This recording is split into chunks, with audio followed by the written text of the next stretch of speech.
You all have most of the pertinent information on Jim that you might not have known before today, before you on your tables. We've all known Jim Grace for a long time as a loyal member of our club. As a matter of fact, I've known General Jim Grace since he was a lieutenant colonel. And, you know... So a little potential. No. It always makes you feel good when your children grow up and are successful in life. You feel good to be with Jim today. Jim's a graduate of William and Mary. Then he came back to, after a short couple of stints in the Air Force, he went to LSU and got his law degree. He was a lawyer. Had a great career as a reservist, fighter pilot, and as a reservist, advised the chairman of the Joint Chiefs of Staff on all the reserve affairs for all the services. Did a great job at that, and finally came home to Shreveport to retire and work in our community. And without any more, I'd like to bring Jim to the microphone for what I think is going to be a very moving and touching program about D-Day. Jim.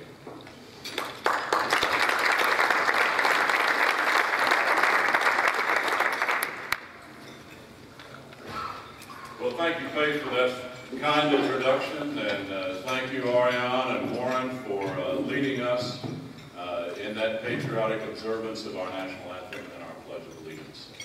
Let me start by introducing my guests. First and foremost, the source of all of the talent that you just observed and 100% of the good looks, their mother, my wife, Brenda.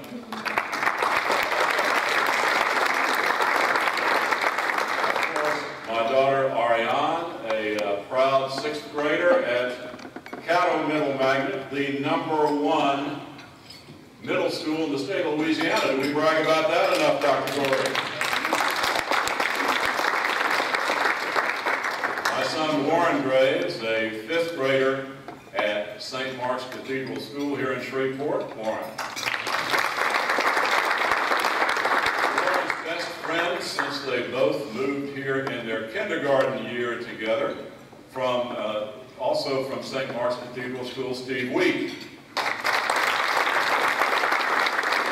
And the source of all Steve's talent and good looks, Steve's mother, Kelly Week.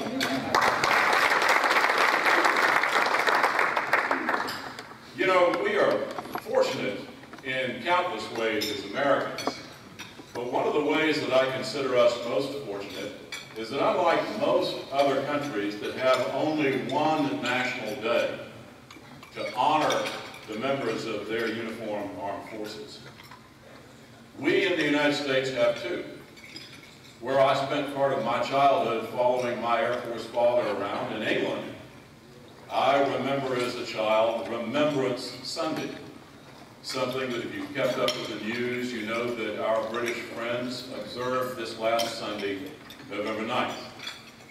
It is a combination of what we observe on Memorial Day and what we observe on Veterans Day.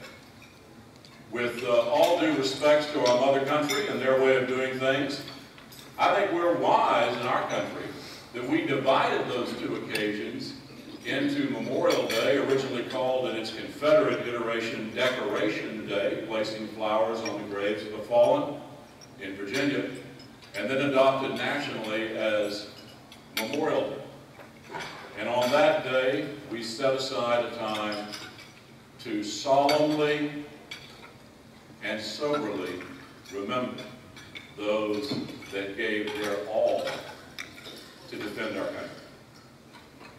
I would suggest, though, that the other side of that coin is Veterans Day. And to me, Veterans Day is when we maybe get a little less solemn, a little less sober, and we get a little bit more celebratory, and we celebrate the contribution of the patriots who serve us in uniform, who have served us, and who will serve us. And we use that as a time to inspire that sense of patriotism in public service and others, with a celebration probably more resembling a parade than a funeral. And so if you'll indulge me to be a bit celebratory here on this Veterans Day, and celebrate that contribution and do it with our children. That is my plan today. And indeed, on this 100th anniversary of our club, and I would also suggest as a student of history, the 100th anniversary of the beginning of the First World War in Europe, we do indeed have something to celebrate, and I want to start out by celebrating it with a lot of noise.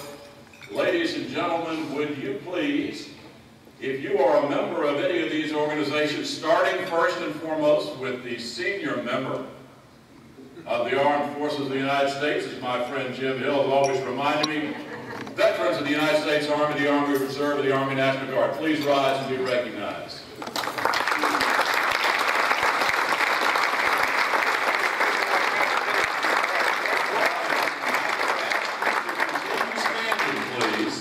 Because I want to see in total how many we have.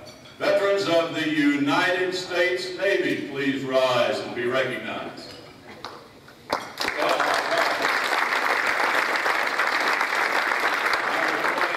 Today, but for his recent loss, we would celebrate our friend Ed Jackson as a veteran both of the United States Navy, where he attended Annapolis, and the United States Air Force later in his career. Veterans of the United States Marine Corps, please stand and be recognized. All right.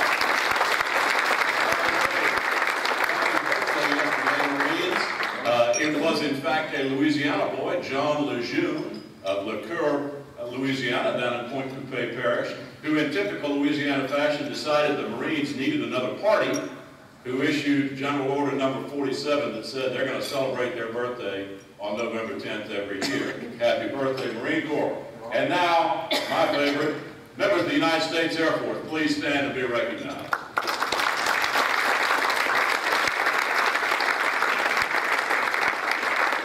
And while we're still standing, if we have any members of our brave Coast Guard, the Merchant Marine, and those who also risked their lives and their safety and the cloth of the country, members of the National Oceanographic and Atmospheric Association, and the Public Health Service, please stand and be recognized.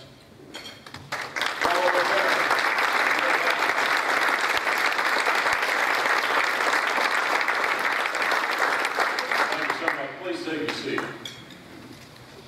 All right, as many of you know, this last summer I took my family, Brenda, Ariana, and Warren, to show them some of the places where I had lived as a child, following my Air Force father around, to include living in London and some of its sites, and then out in the country and over in Europe. It was the second such trip.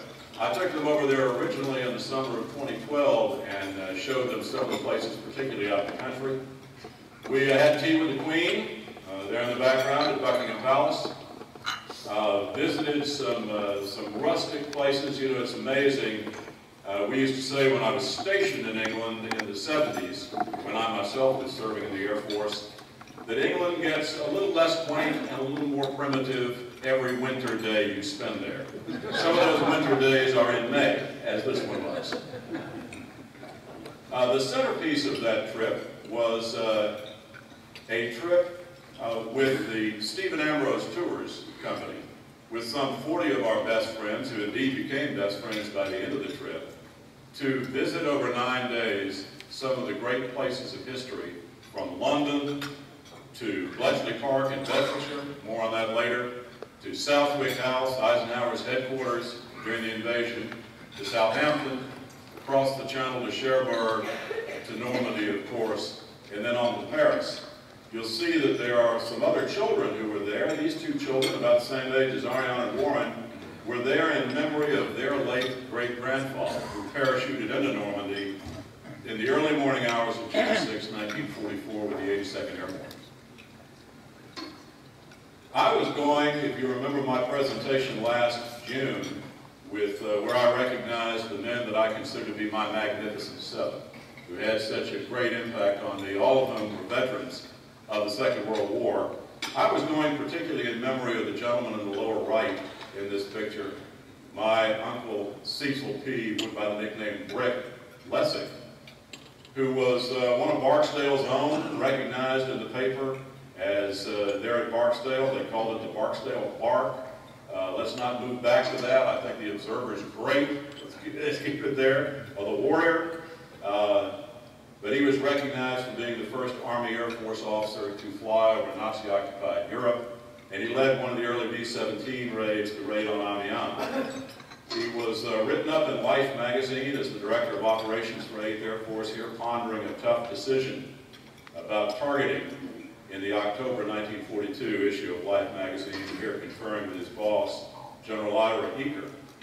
He was one of the planners of D-Day. He was on the Joint Planning Committee, reporting directly to Eisenhower in that capacity, and was in the air over the beaches on D-Day. I wanted my family to connect with the service and the sacrifice of this giant in my regard, and so that was part of the reason we went on the trip. I also wanted them to come under the influence of some other great men. There is, of course, Sir Winston Churchill in his Air Commodore's uniform that hangs at the Royal Air Force Club on Piccadilly in London, and be influenced by the Imperial War Museum, Churchill War Rooms. There's Warren about to go downstairs for his shift, and be influenced, as Ariane is here at RAF Hendon, by the great history of the Second World War in England. This is Bletchley Park, of course, where the code breakers in the thousands labored to break the Nazi code, to decode the Enigma machine, which gave our forces a tremendous advantage during the Second World War.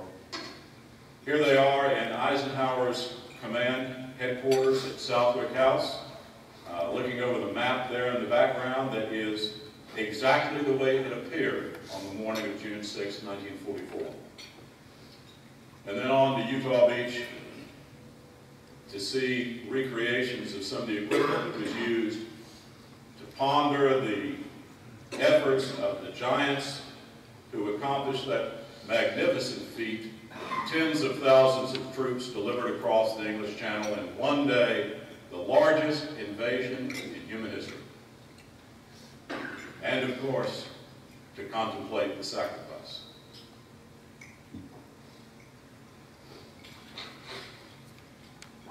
Now, if you're also aware that during this time that I was gone, this trip had me gone for almost a month, my dear friend Pate Cole, who chairs our Veterans Recognition Committee, held his meeting to determine who would get the assignment of conducting the Veterans Recognition Program this year. And in the finest tradition of the military assignment system, if you're not there at the table to defend yourself, you get the assignment. Here I am. So, if 300 otherwise intelligent people want to volunteer to see the Graves Family Vacation Slideshow, I'm going to give you your money's worth. All right? Thank. By the way, the kids also went off through Field and Glen, through the countryside that I enjoyed as a child in England. Living out in Bedfordshire, they enjoyed, this was the house that we rented in Bedfordshire, they enjoyed some of those quaint conditions that I talked about earlier.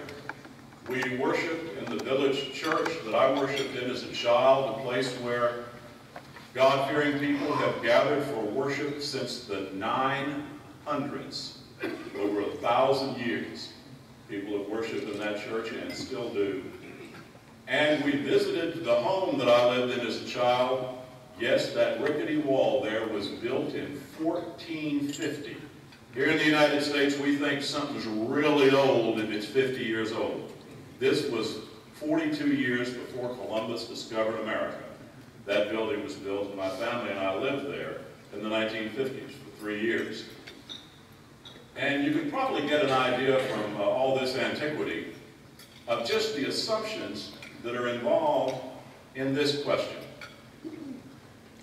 Dad, he said, when you were a little boy living in the countryside in England and you didn't have TV, how did you watch your DVDs? If you can get your mind around the myriad assumptions that are involved in that question, you will understand why I opted to answer Pate's call to service here. That Veterans Day 2014, the 70th anniversary of D-Day, from a child's perspective. And indeed, I think we can all learn from that perspective. I learned from that perspective myself, even with my almost 4 decades of service. Ariane, from the middle school, of course, our celebrated Catamount magnet. I'm looking over here at Rotarian Lamar, Dr. Goree, our superintendent of schools, who I know is rightly proud of that institution, as he should be. And we got to be bragging on it for him. It's a great school. Yes, indeed. And my son Warren from St. Mark's.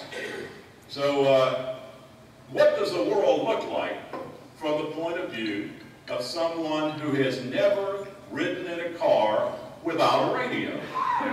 Now, how many people in here are old enough to have ridden in a car that didn't have a radio? All right. People can't imagine now riding in a car that doesn't have a radio. As a matter of fact, this generation can't imagine riding in a car that doesn't have an OnStar button or its equivalent up there on the mirror where you just, call for help anytime there's trouble. Or if you're lost, you just get them to tell you where to go. And why do you even need to do that? Because you've got a built-in GPS navigator. And of course, they've never ridden on an airplane that didn't have GPS or radar or other aids like that we take for granted in the world today. So there they were looking at some cars that didn't have radios, like those Jeeps from the reenactors from D-Day. And how about an airplane that, although it had radio aids to navigation, when it was used in combat, they were not switched on for tactical reasons, and the pilot and the navigator got where they were going with a map, a compass, and a watch. And that's how you navigate. The people on the ground, the paratroopers, got around with silk maps, cloth maps, so they wouldn't fall apart when they got wet. And again, a compass and a clock, and counting their number of footsteps. The airplanes they had, the paratroopers were in, didn't even have seats. They were on troop seats or benches on the sides. Some of them didn't even have engines. But they got where they were going. And they landed against a determined and deceptive enemy that outnumbered them in Normandy, that had flooded some of the rivers, like this river next to where the 101st landed, had been flooded to flood all of the fields, a tactic Napoleon had used almost a century and a half before. The Germans had turned the signs around. Yes, there was a sign that pointed to St. Mary-Glise, but the way the Germans had it, it was pointed the wrong way. Ariane and Warren figured out, yeah, it's that way. They were going the right way. And they had high-tech communication and identification, friend or foe. Pate and Jim and the other aviators recognized that. It's a high-tech piece of electrical equipment that in an airplane identifies you as either friend or foe. We now have Blue Force trackers that identify each individual soldier as either friend or foe. The high-tech way that the 82nd Airborne, the All-American, identified themselves was with a tuppenny English children's toy that was issued to each man, and their instructions were, 1 click gets 2 clicks. And if you want to find your buddy or identify whether a noise you hear is friend or foe, in the dark forests when you land at night or in the thick bocage country of northern France, I found my buddy right there. Thanks, Steve. That's it. That was the high-tech way the 82nd did it. The 101st, the Screaming Eagles on the right, they were even lower tech. They had a very simple Challenger response. And again, if you wanted to find your buddy, if you wanted to identify whether the sound you heard was friend or foe, you just said, flash. Thunder. Found my buddies right there. Found my buddies. That sort of inventiveness, that innovation, was a common virtue of the men and the women who were involved in D-Day. And indeed, one of the pleasures that I have today on this 100th anniversary celebration of D-Day is to recognize one of our own who was in the air over the beaches in an airplane similar to this one, not exactly this same type, on the early hours of June 6, 1944. Here he is with his wife, who we met at an RAF field that we'll get familiar with later, Duxford, now the site of the Imperial War Museum for Aviation. There he is with his crew standing on the wing of an A-20 at Gospel in June of 1944.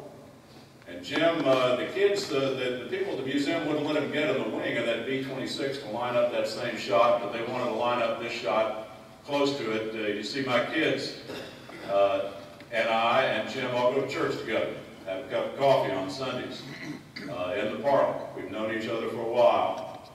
And there we are with this salute to our own. And there's an airplane you'll recognize, and it's Invasion Strikes, an A-20 Habit. Our own, James C. Egan, Jr., a member of the Downtown Rotary Club. And at this time, Jim, if you would please accept the recognition of your fellow countrymen and women and your fellow Rotarians, ladies and gentlemen, our own D-Day veteran, Jim Egan.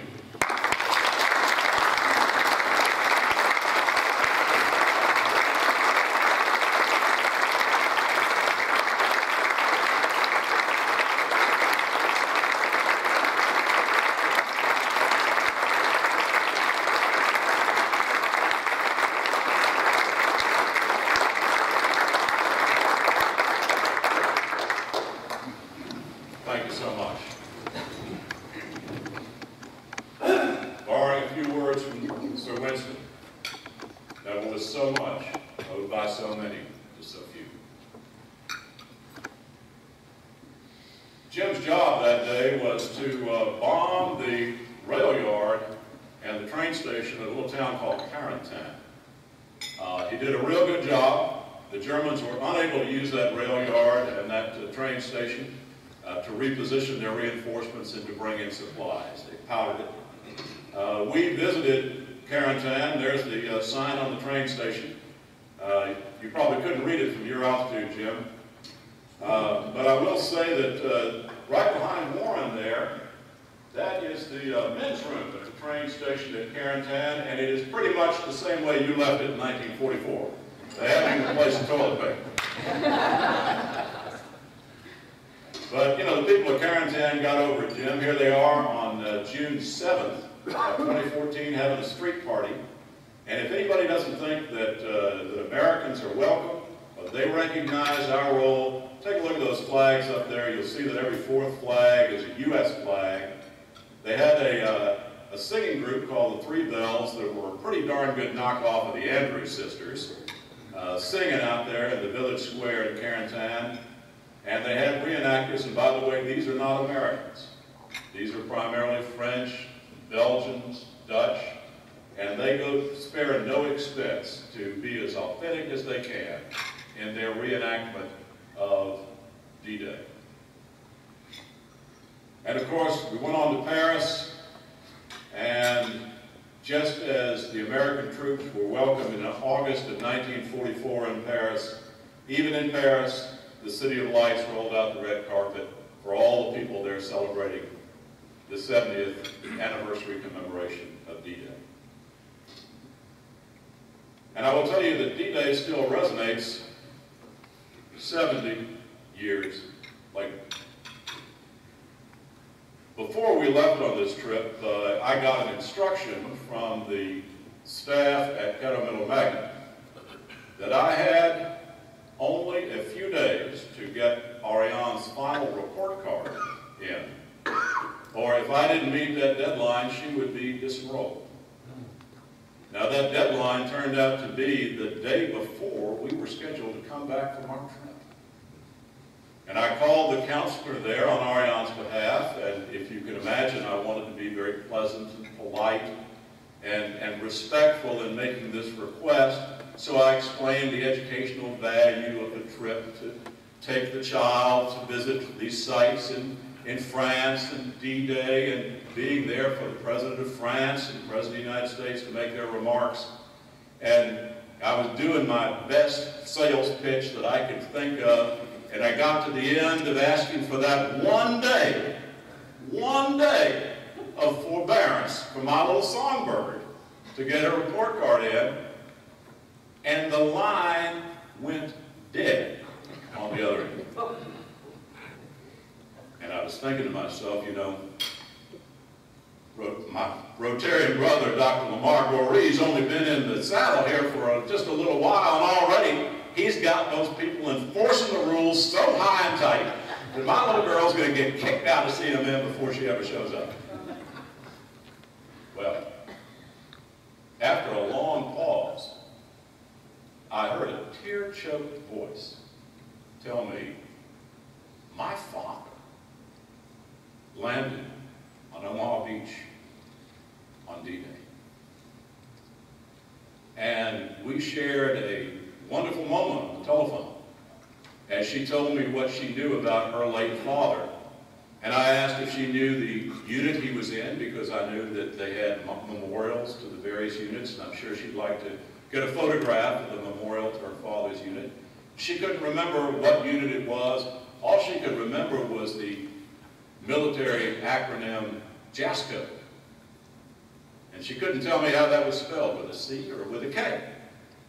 Well, we got over there, and with the help of the military historian who led our tour, we figured out that JASCO stood for Joint Assault Signal Company, and that her father had been in a unit that landed on the 6th of June 1944 to coordinate naval bombardment and aerial bombardment of the German defenses at Normandy. His unit was in fact one of the first to land.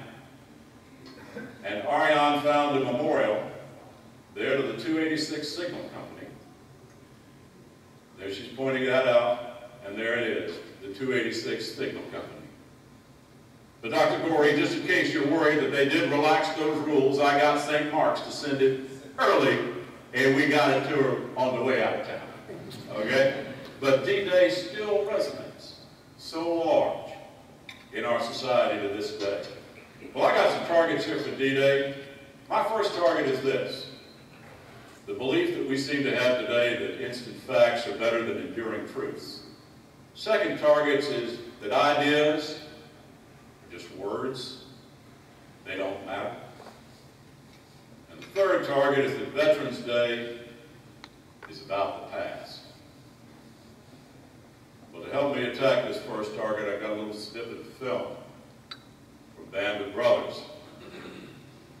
If you're brave enough after lunch, come on board with me and get on the lead airplane for the 506 Parachute Infantry Regiment, 101st Airborne Division, as its headquarters element leads the way into Normandy.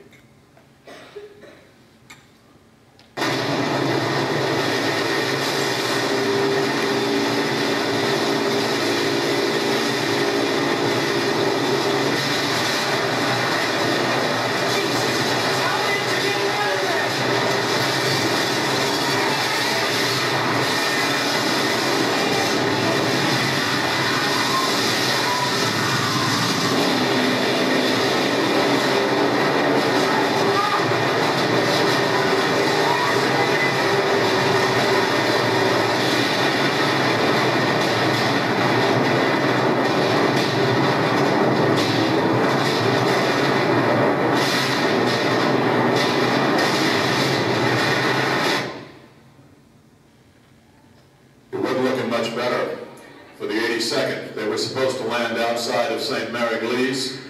The airplane was blown off course. They landed right in the middle of the village as a bucket brigade was trying to put out a fire on the edge of the village under the supervision of the German garrison, which was awake and armed. That's Private John Steele of the 82nd Airborne, who gets caught in the church tower in St. Mary Glees. As the sun came up on the beaches the next morning, it really didn't look much better there either. The lead company to go out in a column of companies alphabetically was A Company of the 116th Regiment of the 29th Infantry Division, a unit built around the core of a National Guard unit from the little town of Bedford, Virginia. They loaded out in the pre-dawn hours into 8 boats. As they circled to form up, one of the boats swamped in heavy seas. A second boat, with the company commander and the headquarters element on board, suffered a direct hit from a German artillery round and was lost with all souls. The first boat to pull up on the beach contained a 30-man assault team. Not a single member of that team made it to the beach alive.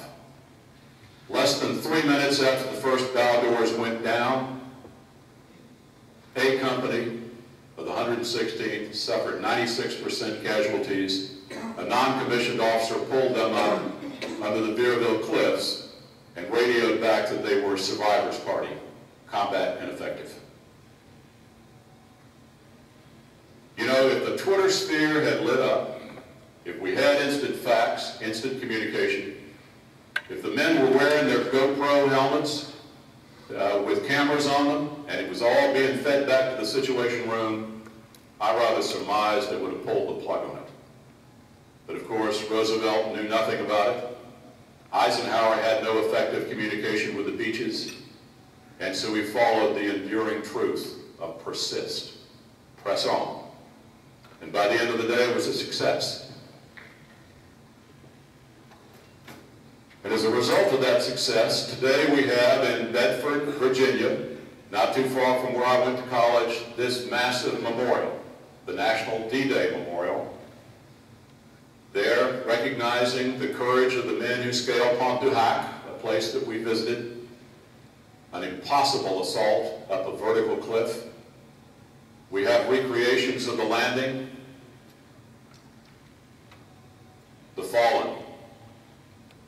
And we have this man that I visited with some 12 years ago, shortly after the memorial opened.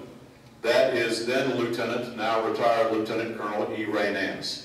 He was the only officer of A Company to live through D-Day, and he was part of the inspiration to build that memorial there in Bedford, Virginia. Along with this lady seen with me, Lucy Hoback Vargas, who lost both of her brothers on D-Day, who were members of A Company.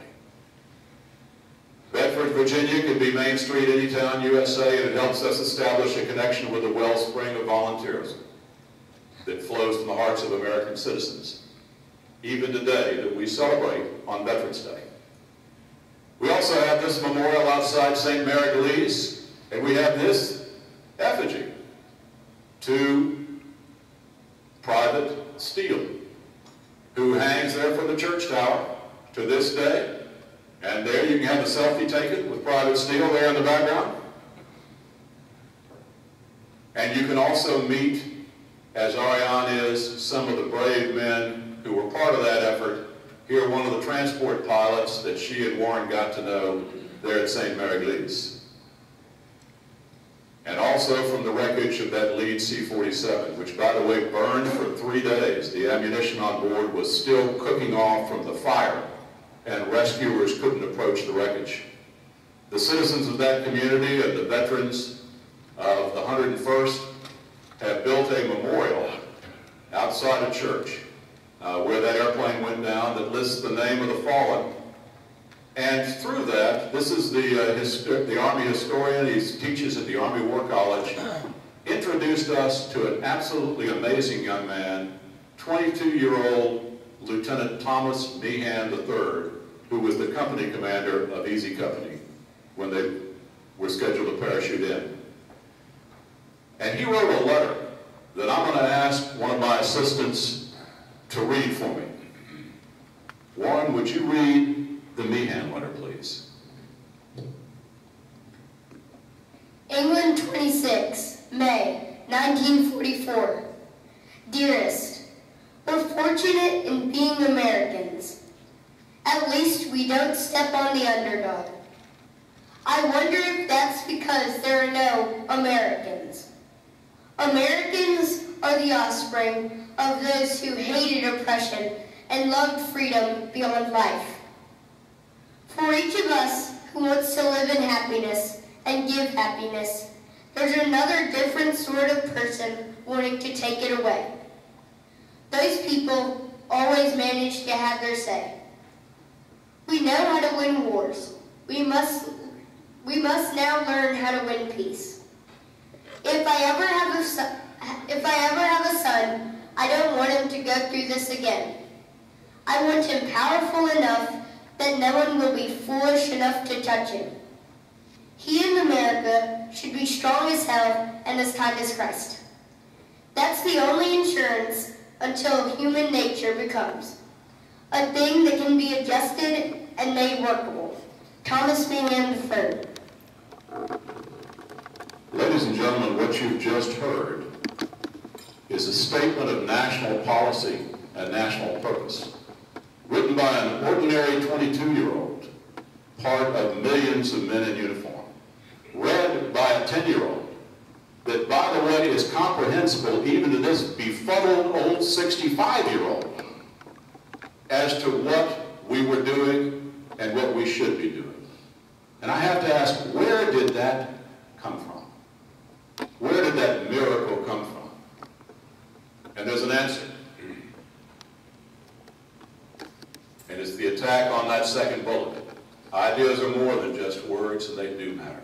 From the dawn of our country, our national leaders, like Thomas Jefferson, in this paragraph of fewer than 60 words, proclaimed our national purpose. And these 60 words have been our guide as we've gone through our own internal struggles against slavery, the empowerment of women with political and economic rights, with all of our citizens with civil rights. These words have guided our path. A later president would use these same words in this document, his handwritten draft of what would become the Gettysburg Address. Again, a statement of national purpose. My father and my grandfather told me about a speech that President Roosevelt made on January 6th of 1941, almost a year before the United States became involved in the Second World War, that made that statement of national purpose. First is freedom of speech and expression everywhere in the world. Second is freedom of every person to worship God in his own way everywhere in the world. The third is freedom from want, which translated into world terms means economic understanding, which will secure to every nation a healthy, peacetime life for its inhabitants everywhere in the world.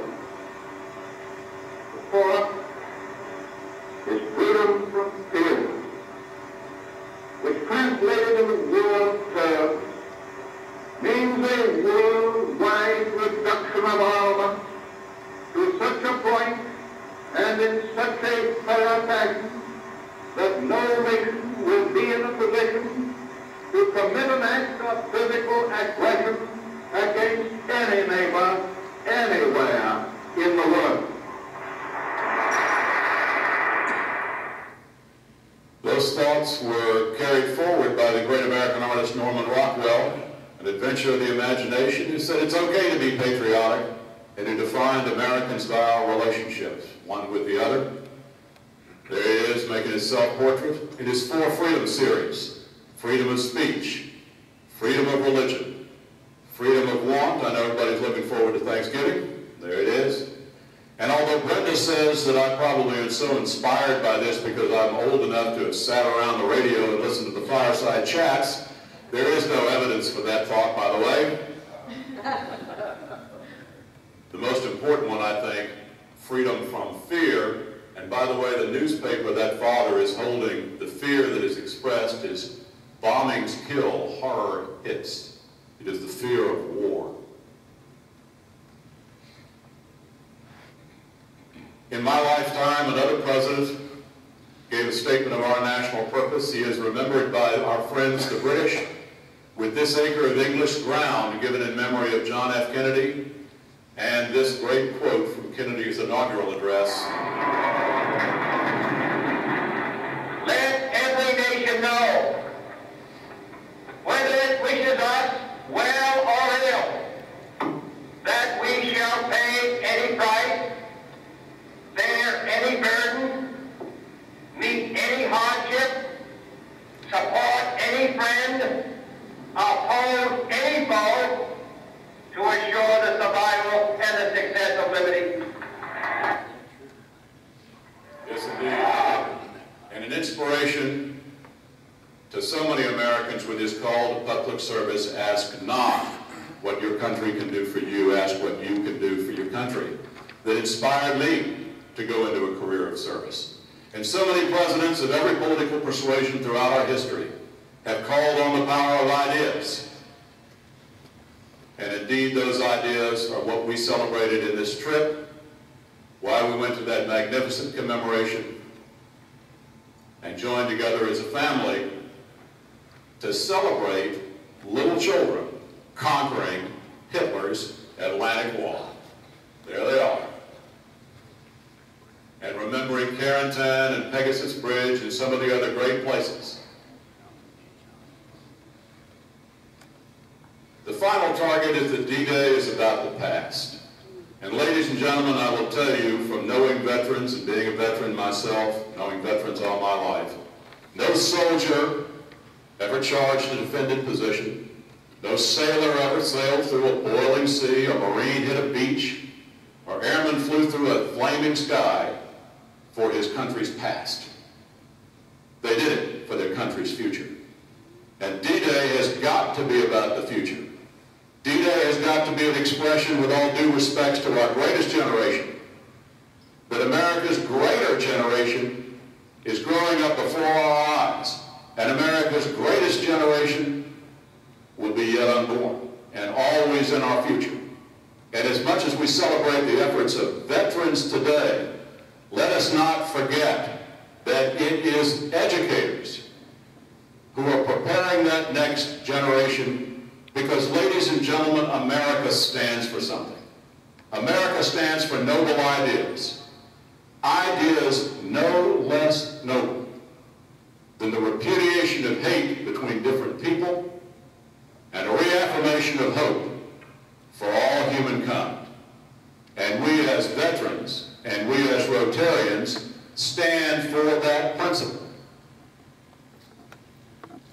Veterans Day is not about the past. Education is indeed the key, so that each generation, just like Thomas Meehan, can articulate the difference between freedom and fascism, tolerance and hate, and live and let live versus kill or be killed. And add value to the lives of those around you, and be of service to your family, your faith, your school, your community, and your country. Attributes exemplified by veterans, but not exclusive to veterans. So I'm going to skip over a little bit and let you listen to a voice that you probably don't know, but it's someone whose name you hear every week.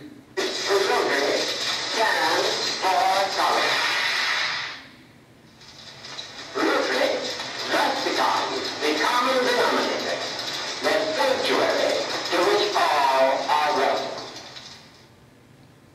And that indeed is the voice of our own Paul Harris, the founder of Rotary, in a speech from 1933, who articulates those American values that are now international values of Rotary. And so, ladies and gentlemen, whether you served during the Second World War, whether you serve at a later time, and your children endured the sacrifice of separation, wherever you are in the world, whatever your background, the American experiment continues on our watch, and our service in Rotary continues. And it's our challenge to make sure that symbol on the sleeve of that coat still stands for the protection of the oppressed and the downtrodden, and that symbol continues to burn as a beacon of hope for all mankind. And with that thought, I'll leave the final word To the youngest member of our assemblage, who's quoting from this new monument in London just dedicated 2 years ago to Bomber Command, the oldest expression of eternal truth. One. If you'd read the quote from Paris. Freedom is the sure possession of those alone who have the courage to defend it. So with that, ladies and gentlemen, this old museum piece of a veteran who has a burned out battery on his microphone salutes each and every one of you, my fellow veterans and my fellow Rotarians. May God continue to bless you in your continuing service to country and humanity, and my most fervent prayer, may God continue to bless America with more like it. Thank you very much for this time.